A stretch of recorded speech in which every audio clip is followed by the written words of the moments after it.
Hello and welcome to Unpacking Activities. The activity we're going to unpack today is text reconstruction. And the one that I'm showing here is one variation of many.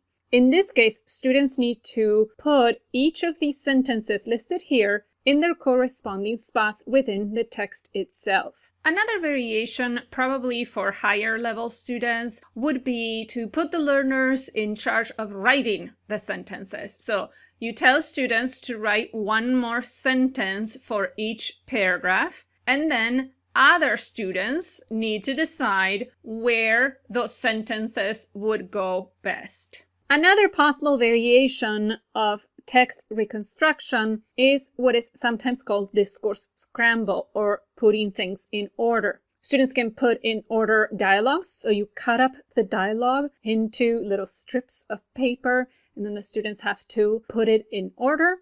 Or you can do something similar with biographies, mini biographies, simplified biographies.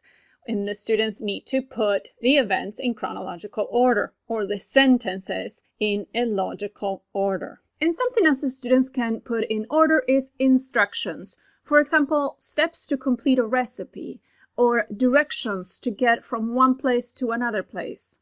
The two main positive aspects of these type of activities are that the students are focusing on meaning and their input providing. The students are understanding language, and we know that drives acquisition. So, two big thumbs up. And I really like that it promotes active engagement with the text. The learners are not only demonstrating comprehension as they read, but also they now become active participants in constructing the text. And it can also lead to negotiation of meaning if the students are working in small groups and there could be more than one possibility in terms of the order of the sentences, or in terms of where a sentence might go best in the text. A potential pitfall, especially with the variation of this activity that requires students to put things in order, is the domino effect. If they didn't get the first one right, does that mean that all of the other ones are wrong? That can be a little frustrating. And another potential pitfall is that sometimes it can be too easy to figure out the correct order just by looking at one or two words, especially markers like first, second, third, in the morning, in the afternoon, etc. And other times it can be the opposite. It can be so difficult to figure out the correct order of the sentences or where a sentence should go in the paragraph that it ends up being not only frustrating for the students, but it could actually limit how much they understand the text. And so we now created this roadblock for comprehension. So some things I highly recommend are, the first is to provide enough context.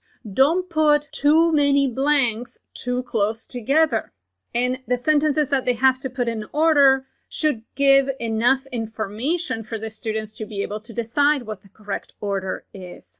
So for example, in the case of putting the steps of a recipe in order, will the learners be able to do so even if they have no clue about how to cook anything? And also, these types of activities work better with shorter text, probably no more than 8 to 10 lines. And try before you assign for sure, because when you create the activity, everything is going to seem so obvious and it's going to make a lot of sense for you because you were able to see the original text at some point, but fresh eyes will look at things in a completely different way. So ask somebody who speaks the target language to try to reassemble the paragraph or the dialogue and see how they do. And one last potential pitfall of this activity would be that it lacks a so what. Just put these sentences in order. That's it. There's got to be something that the learners need to do with the text itself. A few things that could be done as a follow-up could be to continue the story, to continue the dialogue, to illustrate the text, especially if it's a story, to guess who or what. If it's a mini biography, can they tell who it is? If it's a description of a place, can they tell what place you're describing? If it is a dialogue, could they maybe tell who the interlocutors are? All in all, text reconstruction activities are great for language development, And there can be one more option to have learners engage with text to demonstrate comprehension. If you have any other suggestions regarding variations of text reconstruction or ideas for other follow-ups, please write them in the comments. Thank you so much for tuning in, and until next time.